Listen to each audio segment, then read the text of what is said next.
Where am I looking? Oh, okay. Hi guys, and welcome back to my channel. Today I'm going to give a walkthrough on the things that we've learned so far about our living wall. The things that have worked and the things that weren't working. You're currently in our living room. And as you can see, there are no nearby windows. And that's why I'm using this supplemental light. The wall actually faces the front door of our home. And so this is generally the setup every day.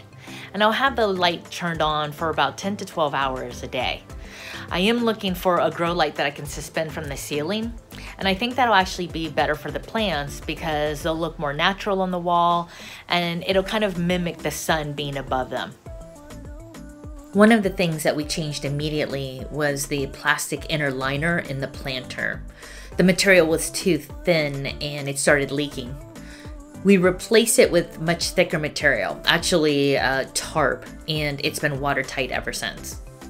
Another thing that we've learned is that the felt may be too dense. The density of the felt for the first layer is perfect for the roots. But for the shingling plants that are on the surface, the second layer, it requires a lot more water saturation. So it takes a bit longer for it to completely absorb the water.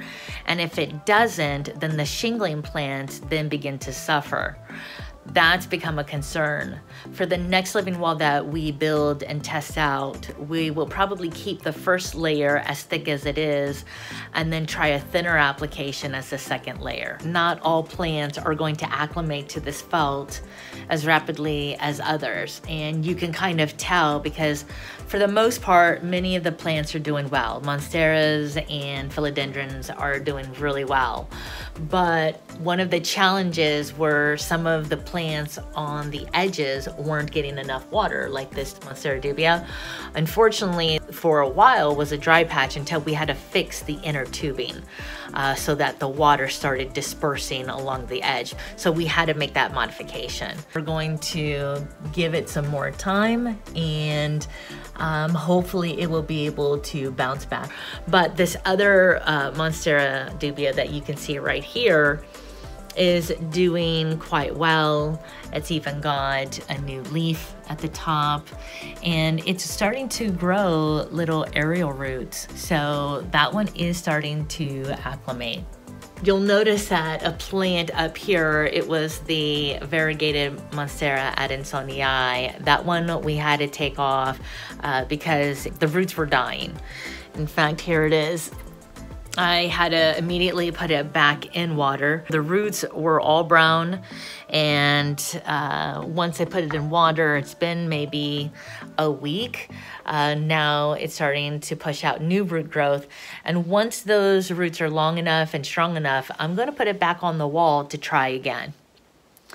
A constant challenge that we've been having is the tubing up above. So the tubing up above, unfortunately, the felt is clogging the holes. And what happens is it pushes the water through the felt so much that it starts dripping on the surface. And that's just not allowing the layer below to absorb the water. So we've had to constantly adjust the irrigation system at the top, the dripping system. And I think we just now have it where it's working, but it's something that we're gonna have to continue monitoring until we find something that's a more reliable, permanent solution. We've just left it open at the top for now. As for the water in the planter, we're going to clean that out every month to prevent algae growth as well as odors and just to try and keep the planter as sanitary as possible. Plus, the plants are being fed liquid nutrients. We have to keep the water pH neutral. If it becomes too alkaline or too acidic, then the roots will have a challenge in absorbing certain nutrients, which could affect the overall health of the plants. And that's our living wall so far. If you liked this video, please hit that like button and subscribe. There's also a notification bell that will alert you of when I release my next video. As always, I hope this video was helpful for someone who's considering building their own living wall, and thanks so much for watching.